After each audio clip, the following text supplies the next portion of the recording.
Assalamualaikum warahmatullahi wabarakatuh. Perkenalkan, saya Cindy Amarta Putri, Prodi PGSD kelas 7B. Video ini dibuat untuk memenuhi tugas UAS mata kuliah evaluasi pembelajaran. Pada kesempatan kali ini saya akan mempresentasikan ulang tentang materi-materi yang terkait dengan evaluasi pembelajaran, yang itu penilaian portofolio. Portofolio merupakan terjemahan dari bahasa Inggris portfolios, yang berarti kumpulan berkas atau arsip yang disimpan dalam kemasan berbentuk jilid atau file khusus.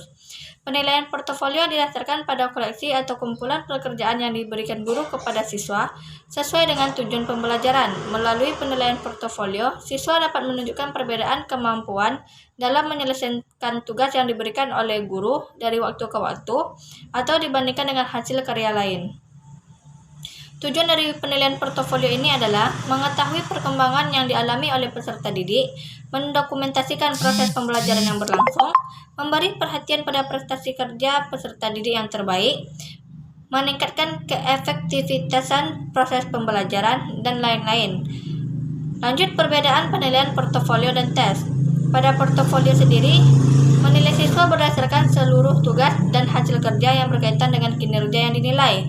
Sedangkan untuk tes, mereka menilai siswa berdasarkan sejumlah tugas yang terbatas. Prinsip penilaian portofolio ialah yang pertama saling percaya, yang kedua kerahasiaan bersama, yang ketiga milik bersama antara peserta didik dan guru, yang keempat kepuasan, yang kelima kesesuaian, dan yang keenam penilaian proses dan hasil.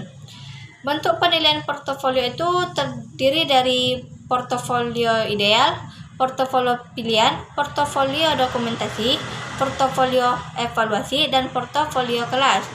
Selanjutnya, langkah-langkah penilaian portofolio antara lain: menjelaskan kepada peserta didik maksud dan tujuan penugasan portofolio. Yang kedua, menjelaskan sampel-sampel portofolio yang digunakan.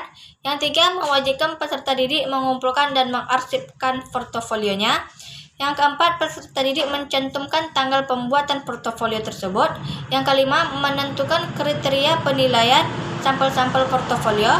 Dan yang keenam, melakukan revisi terhadap portofolio yang belum sesuai yang kita buat.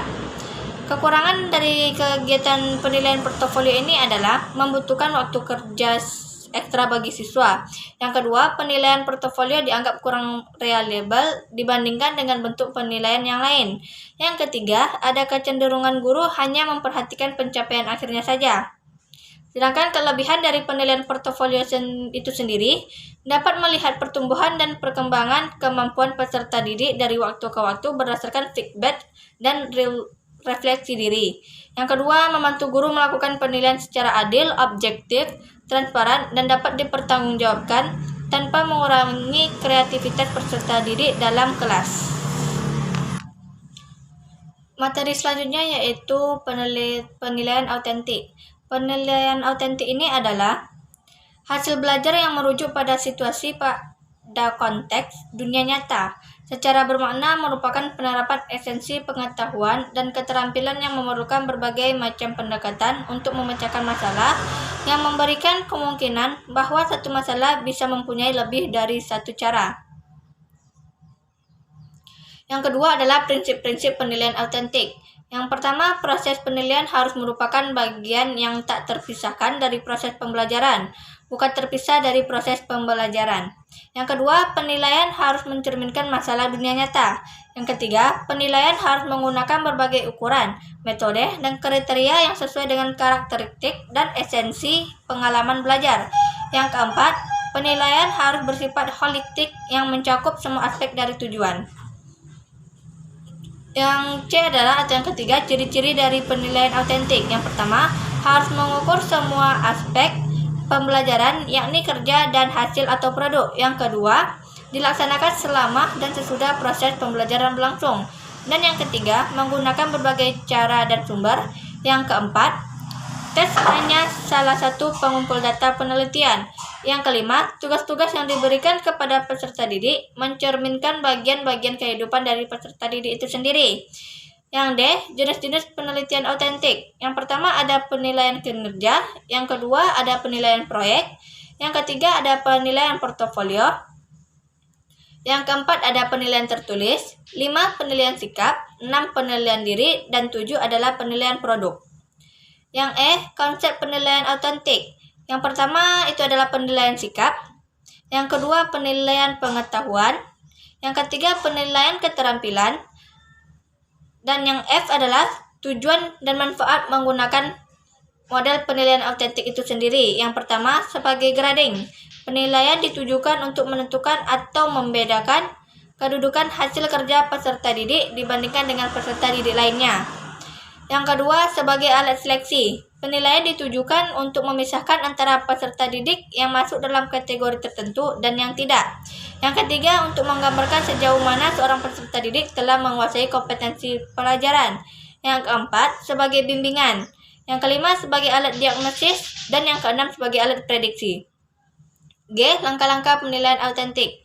Yang pertama, identifikasi semua langkah-langkah penting yang diperlukan atau yang akan mempengaruhi hasil akhir belajar. Yang kedua, tuliskan perilaku kemampuan-kemampuan spesifik yang akan diukur yang penting dan diperlukan untuk menyelesaikan tugas dan menghasilkan hasil akhir.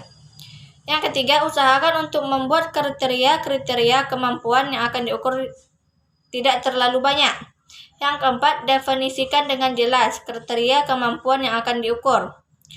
H. Pengembangan penilaian autentik. Yang pertama adalah pelajaran harus melibatkan kegiatan yang setuju untuk penilaian autentik. Yang kedua, tugas harus terbuka berakhir. Yang ketiga, harapan belajar dan kriteria untuk penilaian harus dicocokkan dengan hasil dan dihargai untuk tugas tersebut. Yang keempat, penilaian didasarkan pada kriteria, definisi, dan bermakna. 5. Siswa harus terlibat dan mengembangkan kriteria untuk menilai kinerja mereka. 6. Kriteria penilaian harus dikomunikasikan kepada siswa sebelum dimulai. Yang ketujuh, penilaian harus menjadi bagian integral dari proses pengajaran. 8. Evaluator perlu dilatih untuk memastikan aplikasi yang konsisten.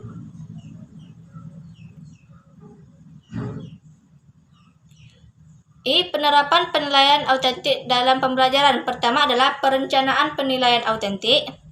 Yang kedua adalah pelaksanaan penilaian autentik. Yang ketiga, pelaporan penilaian autentik. Hanya itu yang dapat saya sampaikan. Apabila ada salah kata dari saya minta maaf. Lebih dan kurang, Assalamualaikum warahmatullahi wabarakatuh.